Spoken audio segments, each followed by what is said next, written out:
محترم وکیلان مجلس نمایندگان،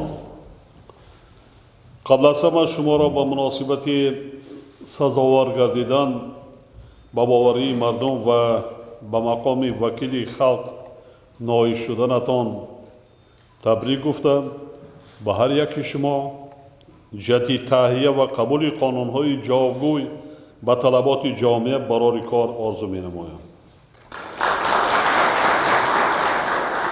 همچنین ظهور و شکرجان را برای انتخاب شدنش به وظیفه رئیس مجلس نمایندگان و عزیزی عبدالجبار فیلالیف اکرم شاه یوسف خیرنسا را به وظیفه معاون اول و معاونان رئیس مجلس نمایندگان تبریک میگویم و با آنها نیز برای کار میخواهم. روز یکمی مرتی سال جاری انتخابات وکیلان مجلس نمایندگان مجلسی عالی، مجلس‌های محلی، وکیلان خلق ولایت‌ها، شهر و ناحیه‌ها و جماعت‌ها در دایره طلبات کنستیتوسیا و قانون‌های عمل کننده در سطح بلندی تشکیلی، شفاف و آزاد به طور دموکراتی و با اشتراک فعال انتخاب کنندگان دایر گردید. در تاجیکستان خلق بیانگری صاحب اختیاری و سرچشمه یگانه حاکمیت دولتی اعتراف شده آن را بواسطه یا بواسطه نمایندگان خود عملی می‌نماید. انتخابات افاده حاکمیت بواسطه خلق عنصری مهمی تامین کننده اشتراک مستقیم مردم در حیات سیاسی دولت، تحکیم استقلالیت دولتی و تأمین ثبات و آرامی جامعه می باشد. در انتخابات 288 نفر نامزدها از جمله 80 نفر به طریق خود پیشبری با طور آزاد شرکت نمودند. در این معرکه سیاسی 3,791,827 نفر یا 87.7% شهروندان کشور که دارای حقوق انتخاباتی می باشند فعالانه اشتراک کردند. در فضای آزاد و دموکراتی برگزار گردیدن این معرکه سیاسی که از جانب نمایندگان تشکیلات‌های با نفوذ بین المللی و ناظران ملی و بین المللی در سطح بلند ارزیابی گردید، بار دیگر به جهانیان ثابت نمود که خلق صاحب فرهنگ و تمدن‌ساز تاجیک با احساس بلند وطن دوستی و اعتماد کامل به آینده نیک دولت تاجیکستان و با درک عمیق مسئولیت شهروندی در این چاره‌بینی مهم اشتراک نمود. در فضای شفاف و آزاد و در سطح بلندی تشکیلی برگزار گردیدن انتخابات نشانه آن است که مردم کشور وابستگی عمیق کامیابی‌ها و رشد تاجیکستان را از حالت باثبات مقامات حاکمیت دولتی از جمله حاکمیت قانونگذار خوب درک کردند. وکیلانی که امروز در این تالار حضور دارند در انتخابات فعالانه اشتراک کرده در جریان واخوری‌ها با انتخاب کنندگان سطح بلندی متشکلی و فرهنگی سیاسی و حقوقی نشان دادند و سزاوار اعتماد مردم برای 5 سال آینده گردیدند. چنین پیروزی را به هر یک شما تبریک گفته تأکید می‌نمایم که هر یک وکیل باید برای تطبیق نقشه و وظیفه‌های در برنامه‌های پیش از انتخاباتی خود گذاشته‌اش کوشش نماید پیشنهادهای برنامه‌ای حزب‌های سیاسی و دیگر نهادهای جامعه شهروندی را که به نفع جامعه نگرانیده شدند ضمن پیشبرد فعالیت کسبی به نوبت گیرند. به هیئت نوی پارلمانت نمایندگان کسب و کار گوناگون از جمله عالمان، حقوقشناسان و اقتصاددانان، مهندسان و معماران، طبیبان و نمایندگان دیگر انتخاب گردیدند که هر یکی آنها شخصیت‌های آبرومند جامعه به شمار می‌روند و دارای فرهنگ بلند سیاسی و احساس مسئولیت شناسی می‌باشند. تعداد زنان و بانوان در هیئت پارلمانت کسبی امروز 12 نفر را تشکیل می‌دهد که این پیش از همه از اشتراک فعال آنها در کارهای دولتی و جمعیتی درک می‌دهد. ба ҳайати парламент инчунин гурӯҳи калони ҷавонон бо нерӯи тоза ва азми иродаи қавӣ шомил гардиданд, ки ҳамаи онҳо мутахассисони варзида ва дорои донишу малакаи баланд мебошанд. мо имрӯз дар ҳайати парламент олимони соҳаҳои гуногунро мебинем, ки 2 нафари онҳо академик, 8 нафар доктори илм ва 17 нафар номзади илм мебошанд. ин омил метавонад ба раванди ташаккули қонунгузории муосир такони ҷиддӣ бахшад ва ба пешрафти ҳаёти ҷомеа ҳамаҷониба мусоидат намояд. ман муқоиса мекунам аз замоне ки худи ман вакил интихоб шуда будам. ман муқоиса мекунам ба парлумонҳои солҳои пешин ва рафти маъракаи интихоботӣ. ва сол ба сол ҳар як маъракаи интихоботӣ сатҳи маърифати ҳуқуқии мардуми моро нишон медиҳад. яъне зина ба зина, сол ба сол баланд шуда ҳисоб. ва ҷомеаи мо имрӯз ҳамин интихобот нишон дод ба дараҷаи озод буданд, ки ҳар нафаре ки вай метавонист озод худ пешбарӣ мекард ва ба мардум озодона назари худро, андешаи худро, ғояҳои худро пешниҳод. ҳамин тавр бояд бошад ҷомеа. ман чуноне ки дар ҷашни 20-солагии конститутсия қайд карда будам, парлумон ҷои тақсимоти молу мулку мавод нест. парлумон пеш аз ҳама ин масъулияти баланди сатҳи касбии ҳар як вакил дар таҳияи қонунҳое ки ба манфаати ҷомеа ва давлат хизмат мекунад.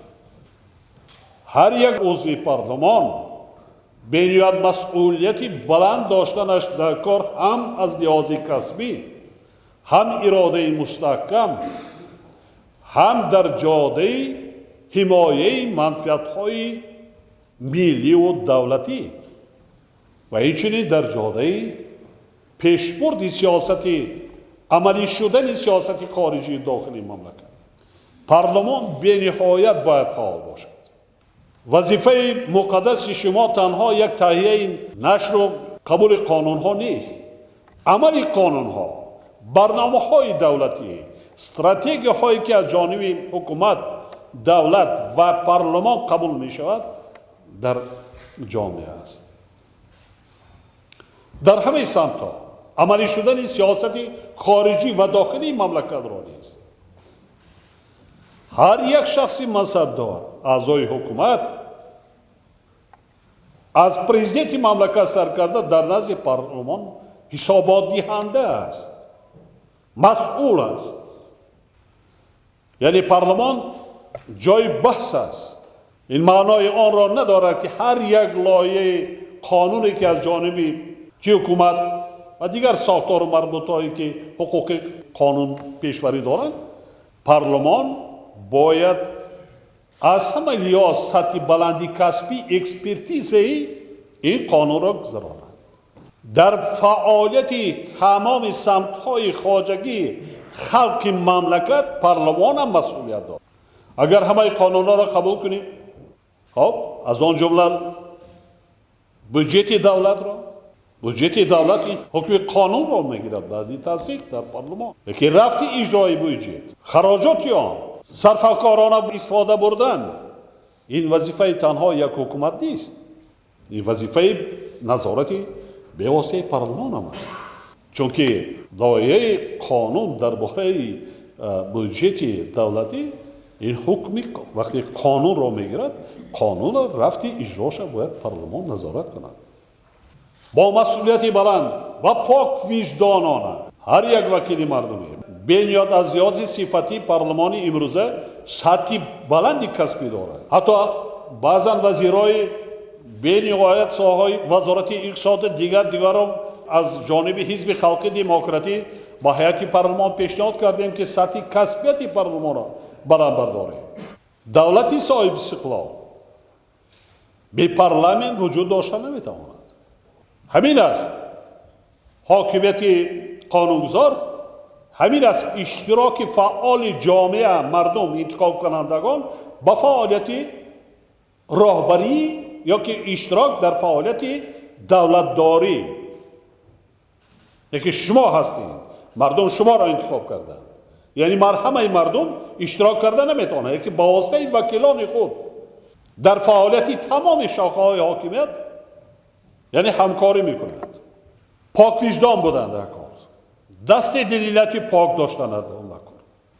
یعنی رفتار کردار وکیل مردمی برای مردم تاجیکستان چون آینه باید باشد و نمونه عبرتی تمام خدمتچیان دولتی باید باشد. من این مصلحت دوستانه و برادران من همچون راهبر دولت به شما با تکرار میکنم، منفعت ملت، منفعت دولت از همه منفعت ها باید بالا گذاشته.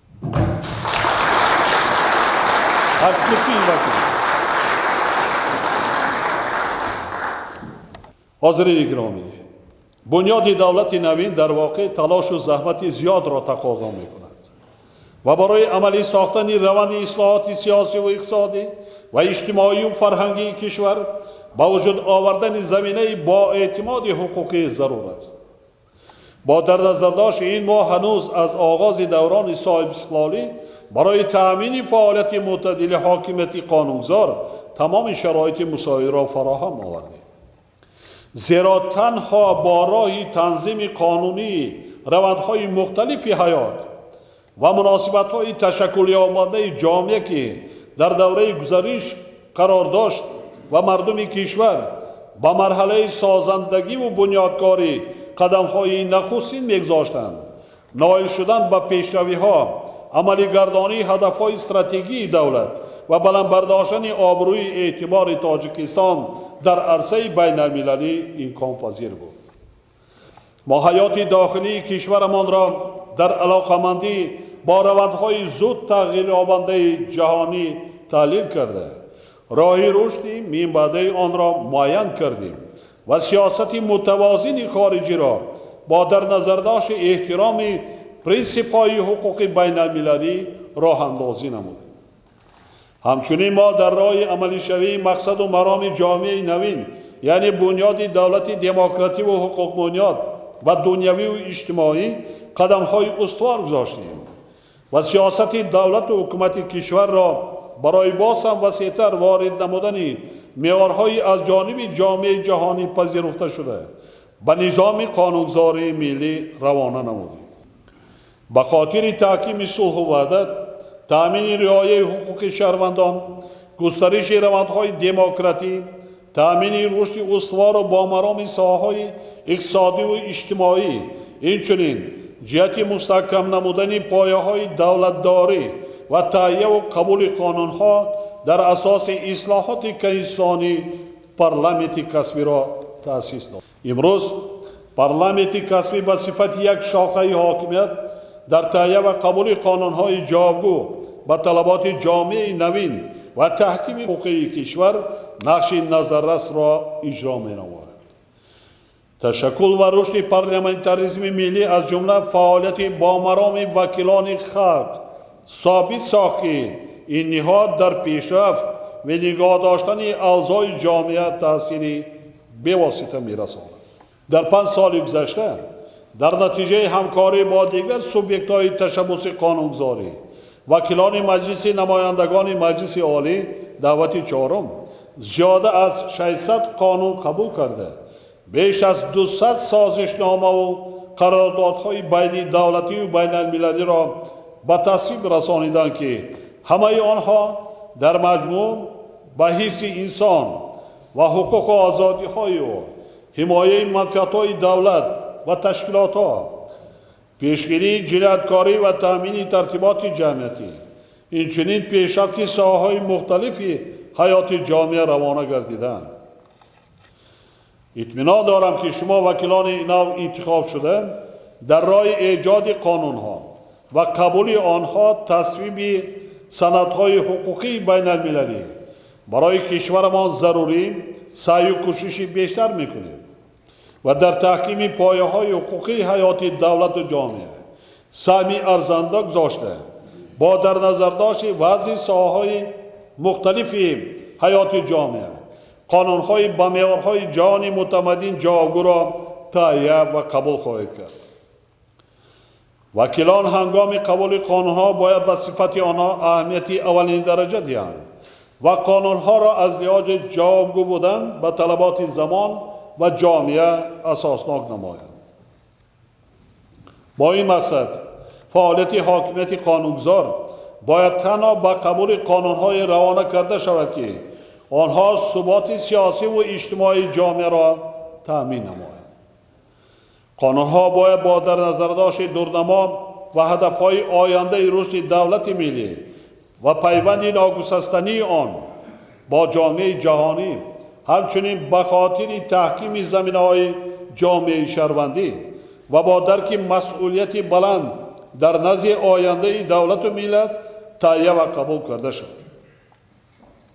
سال گذشته در پیام خود به مجلس عالی با در نظر داشت وضع امروزه قانونگذاری مسئله گذرانیدن مانیتورینگ حقوقی را تاکید کرده بودند. وکیلان دعوتی نو باید به این مسئله توجه مخصوص ظاهر کرده جهت باز هم بهتر گردانیدن فرهنگ قانون ایجاد کنی، برطرف نمودن مخالفت سندهای قانونگذاری و انعکاس مناسبت‌های تنظیم شونده از وکالت‌های خود ثمرناک استفاده نمایند. در این سمت دیگر سوبیکت‌های حقوق ایجاد کننده نیز باید فعال باشند، زیرا تهیه و ایجاد قانون‌هایی که در شرایط نوی سیاسی و اجتماعی و انکشاف مناسبت‌های اقتصادی تمام ساحه‌های حیات جامعه و دولت را تنظیم می‌نمایند، وظیفه دیگر مقامات دولتی نیز به شمار می‌رود. قانون‌هایی که قبول می‌شوند باید مکانیزم مشخصی عملی شوی معیارهای در آنها پیش‌بینی شده را داشته باشد. به این مسئله باید هنوز در جریان تهیه قانون‌ها اعتبار داده شود که قانون‌های قبول شده در حیات جامعه تا چه اندازه موفقانه عملی کرده می‌شوند. هنگام تهیه و قبول قانون‌ها باید آینده رشد جامعه با در نظر داشت رعایت و تطبیق ارزش‌های والای انسانی به مانند آزادی‌های سیاسی و اقتصادی، معنوی و اخلاقی، شخصی و دخل ناپذیری شرف انسان به اینابت گرفته شد. قانون‌ها باید از طلبات جامعه، مناسبت‌های موجوده جمعیتی و منفعت و نیازهای مردم سرچشمه گیرند و به آن روانه کرده شوند که چنین طلبات و مناسبت‌ها و منفعت و نیازها را در اساس عدالت اجتماعی، وحدت و ثبات و پیشرفت سازندگی تنظیم نمایند. مقام قانونگذار نه تنها در قبول قانونها بلکه در تأمین اجرای قانونها، راه ندادن به مخالفت آنها، اینچنین پررگی نظامی تنظیم حقوقی مناسبت‌های جمعیتی نیز هوسمند باید باشد. بنابراین همچون حامی کنستیتوسیون و قانونها و سوبیکت دارای حقوق انسانی تشبث قانونگذاری با مقصد رشد تنظیم حقوقی ساحه‌های مختلف جامعه در اساس تکمیل زمینه‌های قانونگذاری کشور پیشنهاد می‌نمایم. یکم، وکیلان از حقوق تشبث قانونگذاری ثمرناک استفاده کرده صرف نظر از منصوبیت حزبی خود برای تکمیل فضای حقوقی حیات جامعه سهم نظررس گذارند و امکانیت‌های در این سهم موجوده را وسیع استفاده نمایند. جهت تأمین ولایت کنستیتوسیون و عملی بی‌واسطه آن در قلمرو کشور با در نظر داشت منفعت‌های دولت و جامعه، حالت‌های تکرارشوی معیارهای حقوقی در قانونگذاری موجوده برطرف کرده شد. سیوم، با معیار و پرینسیپ‌های حقوقی بین المللی مطابق گردانیدن قانونگذاری ملی همچون یکی از سمت‌های اساسی فعالیت پارلمانتی کسبی ادامه داده شد. چهارم، تکمیل قانونگذاری کشور همچون سمتی افضلناک پارلمان باقی مانده. در سالهای نزدیک قانون ایجاد کنی با در نظر داشتی منفعت‌های ملی ما باید پایه حقوقی رشد منبعده مملکت قرار گیرد.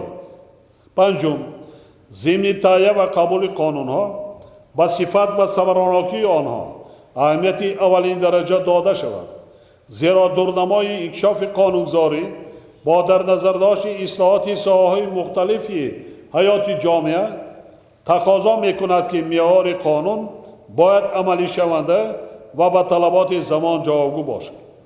ششم، با مقصد تکمیل فعالیت قانون ایجادکنی پارلمان اکسپرتیز لایحه قانونها به طور وسیع برآمده از امکانیت‌های اکسپرتیز علمی لایحه قانونها با جلب هرچی بیشتر مؤسسه‌های علمی و دانشگاه‌ها استفاده برده شود. هفتم، ضرور است که سندهای قانونگذاری در ساحه مبارزه بر ضد تروریسم، افراطگرایی، معاملات غیر قانونی مواد مخدر، کروپسیا و دیگر جنایت‌های اقتصادی تکمیل داده شود.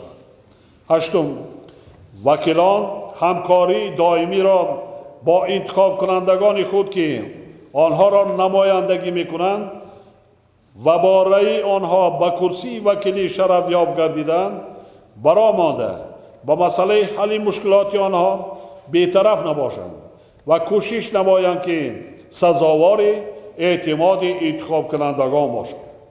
همزمان با این تاکید می‌سازم که وکیلان نمونه پاک وجدانی و صداقت به وطن و ملت باشند و در صف پیش مبارزه با همه گونه کردارهای غیر قانونی از جمله کروپسیا و تحکیم ولایت قانون قرار داشته باشند. حاضرین گرامی، امروز سراسر جهان را بحران اقتصادی و مالیوی و رقابت‌های شدید ژئوپلیتیکی فرا گرفتند که عاقبت آنها به اقتصادیات تاجیکستان نیز تأثیر منفی خود را می‌رساند. چنین وضع وسعت هرچی بیشتر فعالیت قانون ایجاد کنی پارلمان را به خاطر تأمین ثبات و آرامی و رشد اقتدار اقتصادی و مالیوی کشور طلب می‌کند. همه شما و کل مردم کشور آگاهید که من در پیام این ساله به مجلس عالی دایر به سمت‌های اساسی سیاستی اقتصادی و اجتماعی مملکت را مفصل اظهار نظر کردم. تأکید باید کرد که در کشور برای بهتر کردن صفت زندگی و تأمین حفظ اجتماعی اهالی همه تدبیرهای ضروری اندیشیده می‌شوند و در مجموع آنها برای نائل گردیدن به استقلالیت انرژتیکی، برآمدن از بنبست کمیونیکاسیونی و حفظ امنیت آذوقه‌واری نگرانیده شدند. مخصوص تاکید کردنی هستم که ما در ظرف 5 سال حتما به استقلالیت انرژتیکی رسیدنمان در کار است. جهت تحکیم زمینه‌های رشد باثبات و درازمدت در استراتژی و برنامه‌های دولتی برای دوره تا سال 2030 مسائل بلند برداشتن صبراناکی استفاده دارایی‌های ملی مخصوصا نیروی انسانی و واسطه‌های اساسی، اینچنین تقویت اینستیتوسیونالی رشد کشور همچون سمت‌های افضلانک معین شده. در این روند با مسائل استفاده پررو و صبراناک امکانیت‌های استحصالی هرچی بیشتر جاری نمودن تکنولوژی‌های معاصر، بهتر گردانیدن صفت مال و محصولات و خدمت رسانی و استفاده درست و مقصدناک ذخیره‌های موجوده اهمیت مخصوص داده شده.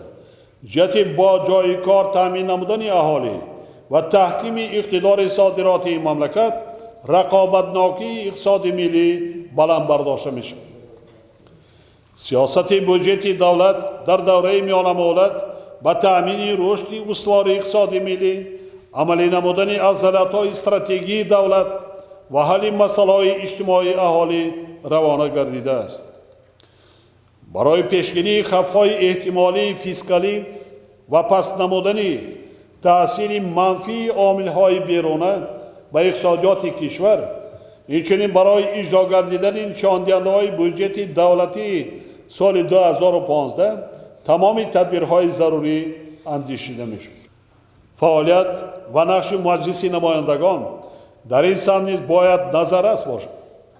یعنی وکیلان پارلمان در تهیه و قبول قانون‌هایی که مسائل در بالا ذکر شده را تنظیم می‌کنند، اینچنین در مسئله نظارت اجرای بودجه، خراجات آن و استفاده مقصدناک صرفه‌کارانه مبلغ‌های بودجتی بیش از پیش فعال باشد.